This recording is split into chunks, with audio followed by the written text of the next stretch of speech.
तो हेलो दोस्त, कैसे हैं? आशा करता हूँ अच्छे होंगे और पढ़ाई-लिखाई बहुत अच्छे ढंग से करते होंगे। तो चलिए कल हम जो है क्लास 10th का इतिहास का पहला चैप्टर यूरोप में राष्ट्रवाद का जो है सिलेबस वो डिस्कस किए थे। और आज जो है हम उसमें एक-एक टॉपिक पर यानी हम पर सब पर डिस्कस करेंगे।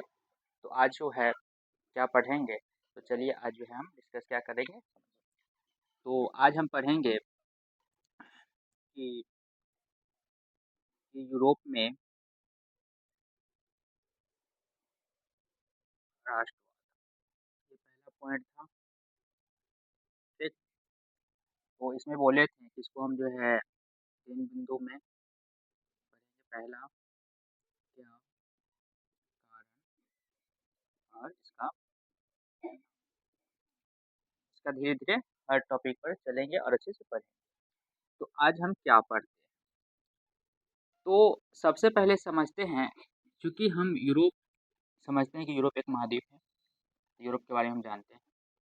तो आज ये राष्ट्रवाद जो पॉइंट है इसको हम अच्छे ढंग से समझते हैं। ठीक? कहने का मतलब यूरोप में राष्ट्रवाद, तो यूरोप है और राष्ट्रवाद इसका मतलब कि दोनों के बीच संबंध होगा, तो इसका मतलब ये हुआ कि यूरोप में जो है राष्ट्रवाद का उदय हुआ। तो सबसे पहले हम समझ गए, चलिए सर हम समझ गए कि यूरोप में जो है राष्ट्रवाद का उदय हुआ। ठीक। तो अब हमें जो है ये समझना होगा कि ये राष्ट्रवाद है क्या। इसी को आज हम समझेंगे कि राष्ट्रवाद क्या है और परिभाषा पूरे अच्छे ढंग से याद करवा देंगे और दिमाग में बैठा देंगे। ठीक। चलिए तो डिस्कस करते हैं। तो अब मान लेते हैं कि चलिए हम राष्ट्रवाद, तो हम राष्ट्रवाद वाला पॉइंट पे पढ़ेंगे। तो चलिए हम समझते हैं क्या पर बात करते हैं। चलिए राष्ट्रवाद क्या है, इसको समझने के लिए हम चलते हैं 18वीं शताब्दी के आसपास, उसमें चलते हैं। चलिए चलिए सर 18वीं शताब्दी में चलते हैं।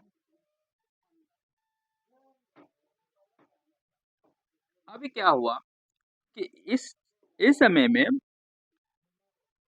कोई देश है, मान लेते हैं ये कोई देश है। 18वीं शताब्दी में मान लिए कोई एक देश है। ठीक। इस देश में मान लो कई तरह के लोग होंगे। कुछ लोग वैसे होंगे जो गरीब होंगे, कुछ वैसे लोग होंगे जो जिनके पास काफ़ी ज़मीन होगा, मध्यम वर्ग, और कुछ वैसे लोग होंगे जो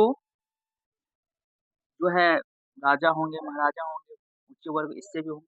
तो यानी वो जैसे मान लो राजा, महाराजा जो भी हो वो लोग होंगे। तो अगर क्या ये जो सबसे उछले वर्ग है, तो इसको क्या हम जो राजा, महाराजा है, तो इसको क्या हम उच्च वर्ग कह सकते हैं? जी सर कह सकते हैं। जो ये वाला जो है इसको क्या हम मध्यम वर्ग कह सकते हैं? हम मध्यम कह सकते हैं। क्या इसको जो है क्या निम्न कह सकते हैं? हाँ जी, निम्न कह सकते हैं। तो हमने देखा कि 18वीं शताब्दी के आसपास में जो देश है, उसमें जो समाज का जो बनावट है, वो 3 तरह के हैं। एक वो है जो सबसे ऊँचे पद पे है, जो सबसे ऊपर है।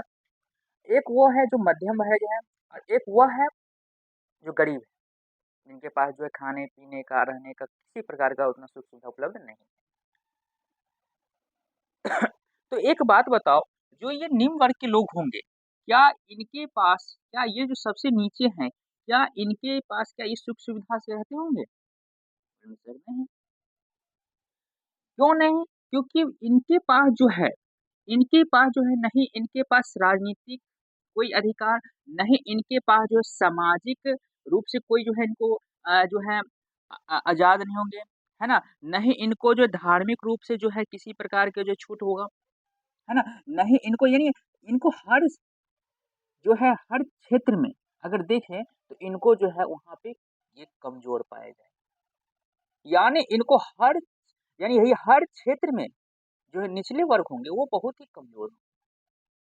अब एक बात बताओ, जब ये कमज़ोर होंगे ये वाले वर्ग जो कमज़ोर होंगे, जो दुःख तकलीफ़ समस्या जो भी होगा तो कौन करेंगे? ये दोनों वर्ग करेंगे। इन पर अत्याचार करेंगे, शोषण करेंगे, मारेंगे, पीटेंगे, फलना करेंगे, चिल्ना करेंगे। बोलने का भी इनको अधिकार नहीं। अब एक बात बताओ, जब इन पर जो शोषण करेंगे, अत्याचार करेंगे, 2 वर्ग इन पर करेंगे, तो क्या ये जो शान से बैठा बैठा रहेगा?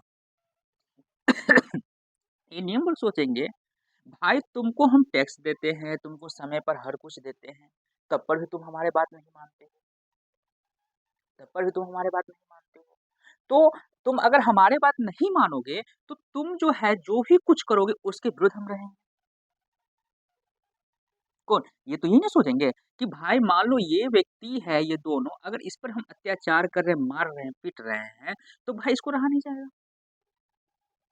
और इस तरह से तुम अत्याचार करते जाओ, करते जाओ, करते जाओ, दुःख तकलीफ आता रहेगा। ये सोच लेगा कि भाई जब हम इनको हर तरह की सुख-सुविधा देते तब हम पर इनको किसी प्रकार का दया-माया नहीं है, ये कुछ भी कर सकता है, देश को भी बेच के खा सकता है, हर तरह की समस्या है, हम लोग मारे जा रहे हैं और हमसे जितने भी टैक्स कर का पैसा जा रहा है, सब अपने भोग-विलास में जो है खर्च कर रहे हैं। तो अब क्या बताओ, जब एक अब करते-करते दुःख तकलीफ के एकदम दुःख तकलीफ एकदम जो है समस्या से जूझते क्या होगा, एक समय वैसा आएगा कि इनको जो इन दोनों के बीच में इतना दुःख तकलीफ और संघर्ष बढ़ जाएगा, बोलेगा नहीं हम अपने आने वाले हमारे जो पीढ़ी हो, उनको इस प्रकार की समस्या से नहीं लड़ना, हमारा देश सुरक्षा हो, हमारे देश में जो है एक ऐसे व्यक्ति, एक ऐसा नेता हो जो हमारे देश के साथ-साथ हम यहाँ के जो रहने वाले जितने भी जो है नागरिक लोग हैं, उनको हम जो अच्छे से स्वतंत्र रूप से देखें और देश की अच्छा के बारे में जो सोचेंगे हम उसी को बनाएँगे। इस तरह से होंगे, नहीं तो ये सब जो खौआ-पचौआ है, तो उनके अंदर में जो भावना आया, उनके अंदर में जो भावना आया कि हम क्या करेंगे, हम देश को जो है हम रक्षा करेंगे, देश को जो है सुरक्षित करेंगे, हम अपने आप को जो है क्या देश के प्रति आत्मसमर्पण कर देंगे, ताकि हम देश के लिए जो है जान भी दे दें। और इस प्रकार से क्या होगा कि इसमें में ऐसे यानी यह लोग जो है इस सब समस्या से गुज़र कर इसके बाद में फिर ये सब सीखेंगे और सीख कर इसके क्या होगा कि इसके विरोध में दोनों के बीच में क्या हो जाएगा, मित्रता की भावना नहीं होकर जो है भाईचारा की भावना नहीं होकर इन दोनों के बीच में संघर्ष जो है दुःख तकलीफ और क्या है कठिनाई और जो विपदा और इस तरह के यानी अत्याचार जो है इतना बढ़ा देंगे कि इन दोनों के बीच इतना जो है दोनों के बीच में टकराव हो जाएगा कि क्या करेंगे ये लोग जो है सोचेंगे कि नहीं भाई ये जो राजा है, ये जो बैठा हुआ है, इनको हम मार के भगाएँगे। हम इनको नहीं रहने देंगे। अगर ये रहेगा तो भाई अभी तो हम लोग को इतना दुःख तकलीफ दे रहा है, आने वाले समय में क्या करेगा? तो इन व्यक्ति के बीच में जो भावना जाएगी देश के प्रति, वही राष्ट्रवाद है। तो राष्ट्रवाद का परिभाषा क्या निकला हुआ? राष्ट्रवाद राष्ट्रवाद एक ऐसी भावना है कि जिसके अंतर्गत हम राष्ट्र के प्रति अपने आप को सौंप देते हैं और राष्ट्र के हित के बारे में सोचना शुरू कर देते हैं, तो उसे ही राष्ट्रवाद कहते हैं। समझ में आ गया? समझ में आ गया? सेम कंडीशन वही है कि हम बात करते तो आप बोलोगे सर यूरोप में कहाँ से हुआ? समझ में आ गया राष्ट्रवाद क्या है? तो यूरोप में कहाँ से? तो यूरोप में वो एक देश है फ्रांस। फ्रांस में क्या होता है, यूरोप में है, यूरोप महाद्वीप में फ्रांस देश है, यहाँ पे राष्ट्रवाद का उदय होता है।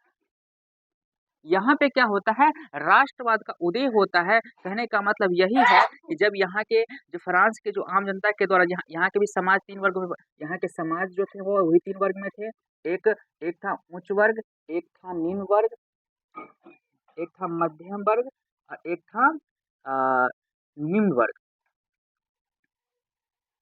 है ना? तो इसमें निम्न वर्ग का स्थिति काफ़ी खराब था, ये लोग काफ़ी इनको जो शोषण करते थे, मारते थे। अब एक समय कैसा आया कि इसको जो है सोचेगा कि नहीं भाई इस तरह के राजा को हटा दें, तो इसके अंदर क्या आया, राष्ट्र के प्रति अपने जागृत हुए, राष्ट्र के हित के बारे में सोचना शुरू कर दिए, है ना? तो इसे ही कहा गया वह राष्ट्रवाद, है ना? तो फ्रांस में हुआ, है ना? तो पूछे राष्ट्रवाद का उदय कहाँ से हुआ? तो बोलेंगे यूरोप में हुआ, है ना? राष्ट्रवाद क्या है?